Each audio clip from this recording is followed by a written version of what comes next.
जय श्री कृष्ण।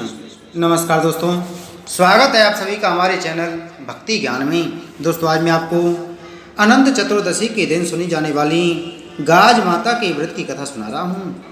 हिंदू धर्म कथाओं के अनुसार अति प्राचीन काल में एक राजा और रानी निसंतान होने के कारण बड़े दुखी थी।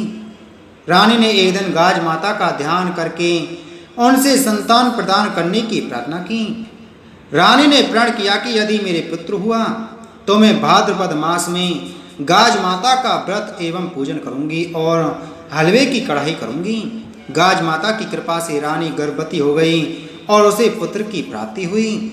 दुर्भाग्यवश रानी भाद्रपद मास में गाज माता व्रत एवं पूजन करना और हलवे की कढ़ाई करना भूल गई।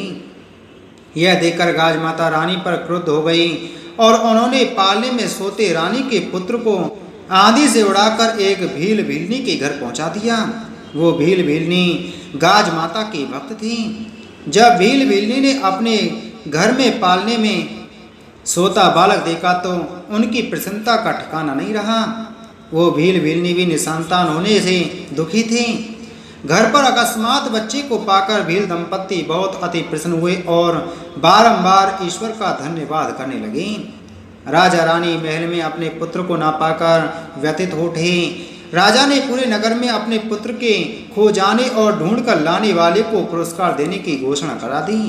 राजा के वस्त्र धोने वाली धोबिन उस भील भीलनी के घर के निकट ही रहती थी। उसने भील भीलनी के घर पर पालने में झूलते बालक को देखा तो राजा को सूचना देती। राजा के सैनिक भील भीलनी को बच्चे के साथ महल में लेकर आए और राजा रानी के समक्ष प्रस्तुत कर दिया। राजा ने उनसे उस बालक के विषय में पूछा तो उन्होंने बताया कि यह पुत्र उन्हें गाज माता की कृपा से प्राप्त हुआ है। फिर राजा रानी को उस दिन जो भी हुआ वो बता दिया। यह सुनकर रानी को अपनी भूल स्मरण हो आई। रानी ने गाज माता से अपनी भूल के लिए क्षमा मांगी और अगले ही दिन गाज माता का व्रत एवं पूजन पूरे धूमधाम से किया और अपने प्रण के अनुसार हलवे की कढ़ाई भी करी। गाज माता रानी पर पुनः प्रसन्न हो गई और उसे उसका पुत्र सकुशल मिल गया। इधर उन भील भीलनी को भी गाज माता की कृपा से धन धान्य और संतान की प्राप्ति हुई। हे गाज माता, आपने जिस प्रकार राजा रानी और भील भीलनी की मनोकामना पूर्ण की उसी प्रकार सभी की मनोकामना पूर्ण करना। बोलो गाज माता की जय। पौराणिक कथा के अनुसार बहुत समय भाद्रपद माह भादों की अनंत चतुर्दशी के दिन इंद्रलोक की देव कन्याएं, स्त्रियां, अप्सराएं, यक्षिणी आदि धरती पर गाज की पूजन कर रही थीं। तभी एक बिल्ली ने उन्हें ऐसा करते देखा तो उनसे पूछा कि आप लोग यह क्या कर रही हैं। तब उन्होंने उसे बताया कि हम गाज का व्रत एवं पूजन कर रहे हैं। बिल्ली ने उन्हें पूछा, इसका क्या महत्व है, कृपा करके मुझे बताएं। आपको व्रत करते देख मेरे मन में भी इस व्रत को करने की इच्छा हो रही है। तब उन्होंने बताया कि इस व्रत को करने से साधक को देवी लक्ष्मी की कृपा से अपार धन संपत्ति और यश की प्राप्ति होती है। बिल्ली ने उनसे व्रत एवं पूजन की विधि जानकर स्वयं भी उस व्रत को करना आरंभ कर दिया। गाज माता की कृपा से उस भील भीलनी को अपार धन संपत्ति की प्राप्ति हुई। उनका वैभव देखते ही बनता था। उनका यश भी दिनों दिन बढ़ता जा रहा था। एक बार एक धोबी जो राज परिवार और उस भील परिवार के वस्त्र धोता था उससे भूलवश रानी और भीलनी के वस्त्र बदल गए। रानी ने जब देखा कि उसके वस्त्र किसी और से बदल गए हैं तो उसने उस धोबी को बुलाकर पूछा कि इस नगर में ऐसा कौन है जो इस प्रकार के राज से वस्त्र धारण करता है। तब उस धोबी ने उस भील दंपत्ति के विषय में रानी को बताया। रानी ने उस भीलनी को मिलने के लिए बुलवाया और उससे पूछा कि उसके इस वैभव का क्या रहस्य है। तब उस भीलनी ने रानी को बताया कि यह सब गाज माता की कृपा से संभव हुआ है। मैं हर वर्ष भाद्रपद माह की अनंत चतुर्दशी को गाज की पूजन करती हूँ। गाज माता की कृपा से ही हमारी सभी मनोकामनाएं पूर्ण हुई हैं। यह सब सुनकर रानी के मन में भी संतान पाने के लिए गाज का व्रत करने की इच्छा जागृत हुई।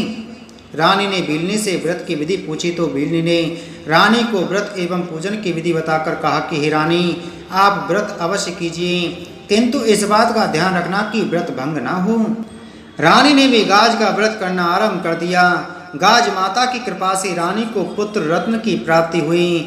जब अगली बार गाज का व्रत आया तो उसके मन में व्रत की विधि को लेकर संशय उत्पन्न हुआ। उसने सोचा कि मेरा पुत्र छोटा है और अगर आज मैं व्रत में रोट खाऊंगी तो मेरे पुत्र के पेट में दर्द होगा। यह सोचकर उसने गाज के व्रत में रोट नहीं खाए। यह देखकर गाज माता रुष्ट हो गई और उन्होंने उसके पुत्र को पालने समेत अदृश्य कर दिया। अपने पुत्र को ना पाकर राजा और रानी बहुत दुखी हुए। उन्होंने सभी स्थानों पर बच्चे की तलाश की किंतु उन्हें सफलता नहीं मिली। रानी ने दुखी मन से उस भेलनी को बुलाकर सारी बात बताई। तब उस भेलनी ने रानी को कहा कि हे रानी, आपने व्रत की विधि पूर्ण न करके भूल की है, जिसके कारण गाज माता रुष्ट हुई हैं।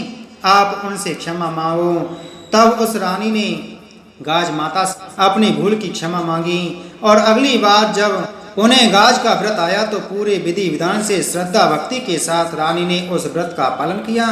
रानी की इस भक्ति भावना को देखकर गाज माता उस पर प्रसन्न हुई और उसी रात्रि उसे उसका पुत्र वापस दे दिया। अपने पुत्र को पुनः प्राप्त करके राजा और रानी बहुत प्रसन्न हुए। तब से वे उस नगर में सभी गाज का व्रत करने लगे। बोलो गाज माता की जय। एक राजा और रानी थी। उन्होंने अपने पुत्र का विवाह किया, लेकिन शादी के काफी साल बाद भी रानी की बहू को पुत्र प्राप्ति का सुख नहीं मिल रहा था। एक दिन की बात है, रानी अपनी सहेली के घर गई तो वह गाज माता की कहानी सुन रही थी। तब रानी ने भी सहेली से वहाँ गाज माता की कहानी सुनी और उसी समय संकल्प लिया कि मेरी बहू को अगर गर्भ रह जाता है तो 1.25 सेर का रोट चढ़ाऊंगी। इस संकल्प से रानी की मनोकामना पूर्ण हुई। जब गाज माता का दिन आया तो रानी ने उनकी बहू को 8 तार का धागा हल्दी में रंग के बहू को मंगल सूत्र में बांधने के लिए कहा। बहू ने रानी की बात मानी और मंगल सूत्र में धागा बांध लिया, लेकिन रानी के बेटे को यह बात अच्छी नहीं लगी। रानी के बेटे ने कहा कि इतने कीमती मोती लगे हुए हैं, उसमें यह धागा क्यों बांध रखा है। तब रानी की बहू ने कहा कि यह गाज माता का डोरा है। राजकुमार ने उसकी पत्नी के गले से डोरा उठा लिया।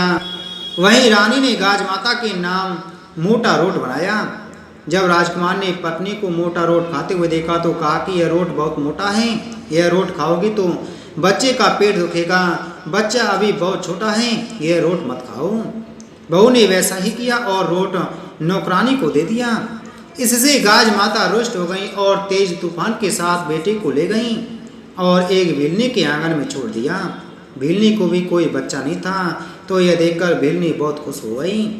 उधर महल में हाहाकार मच गया। रानी और बहू गाज माता से गलती माफ करने के लिए प्रार्थना करने लगी। फिर रानी ने 1.25 मन का रोट बनाकर गाज माता को चढ़ाया और पूजा करने लगी। गाज माता से क्षमा मांगने पर उन्हें माफी दे दी और भेलनी के मन में ऐसा विचार भर दिया कि यह बच्चा जिसका होगा वह कितनी दुखी होगी। इसलिए भेलनी बच्चे को लेकर महल की तरफ आई। तब उसे पता चला कि यह बच्चा राजकुमार का है। भेलनी ने बच्चा रानी को दिया। महारानी ने भेलनी से कहा कि यह सभी गाज माता के प्रकोप के कारण हुआ है। भेलनी ने महारानी से गाज माता के बारे में पूछा तो महारानी ने सब विस्तार पूर्वक बताया। यह सभी बात सुनकर भेलनी ने भी रोट चढ़ाने का संकल्प लिया। उसके बाद गाज माता भेलनी पर खुश होकर उसे भी पुत्र का सुख दिया। हे गाज माता, जैसे रानी को भेलनी को फल दिया वैसा फल सभी को देना और जैसा प्रकोप किया वैसा प्रकोप किसी पर मत करना।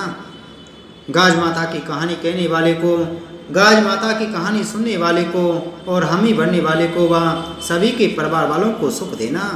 बोलो गाज माता की जय।